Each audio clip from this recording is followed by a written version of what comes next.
4 நாட்கள் திணறிய பாக்யராஜ். குருவுக்கே வசனம் சொன்ன பார்த்திபன். சின்ன வீடு பிளாஷ்பேக். இந்திய சினிமாவின் திரைக்கதை மன்னன் என்று பெயரெடுத்தவர் பாக்யராஜ்.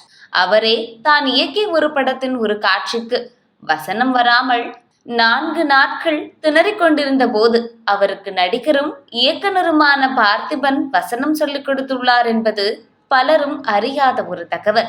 பாரதி ராஜா இயக்கத்தில் வெளியான 16 வயது நிலை படத்தின் மூலம் தமிழ் சினிமாவில் உதவி இயக்குனராக பணியாற்றியவர் பாக்யராஜ்.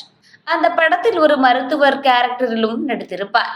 அதன் பிறகு சிகப்பு ரோஜாக்கள் உள்ளிட்ட சில படங்களில் பாரதி ராஜாவுடன் பணியாற்றிய பாக்யராஜ் தனது குருநாதர் இயக்கத்தில் வெளியான புதிய வார்ப்புகள் என்ற படத்தின் மூலம் ஹீரோ அவதாரம் எடுத்தார்.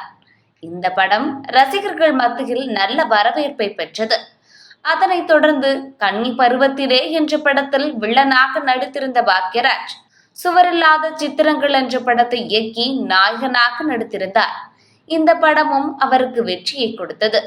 அதனைத் தொடர்ந்து மௌன கீதங்கள், இன்று போய் நாளை வா, விடியும் வரை காத்திரு, அந்த 7 நாட்கள், தூரல் நின்று போச்சு, பொய் சாட்சி, முந்தானை முடிச்சு, தாவணி கனவுகள் உள்ளிட்ட பல வெற்றி படங்களை இயக்கிய பாக்யராஜ் நாயகனாகவும் வெற்றி பெற்றார். அந்த வகையில் கடந்த 1985ஆம் ஆண்டு சின்ன வீடு என்ற படத்தை இயக்கி நடித்திருந்தார்.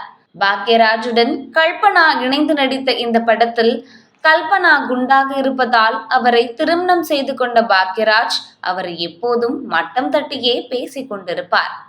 ஆனால் தான் நீங்கள் நினைப்பது போல் இல்லை என்றாலும் என்னாலும் உங்களுக்கு உதவிகரமாக இருக்க முடியும் என்பதை உணர்த்தும் வகையில் கல்பனா ஒரு வசனம் பேச வேண்டும். இந்த காட்சிக்கு என்ன வசனம் எழுதலாம் என்று யோசித்த பாக்யராஜுக்கு வசனமே கிடைக்கவில்லை. இதனால் 4 நாட்களாக அந்த காட்சியை தவிர்த்து வேறு காட்சியை படமாக்கி உள்ளார்.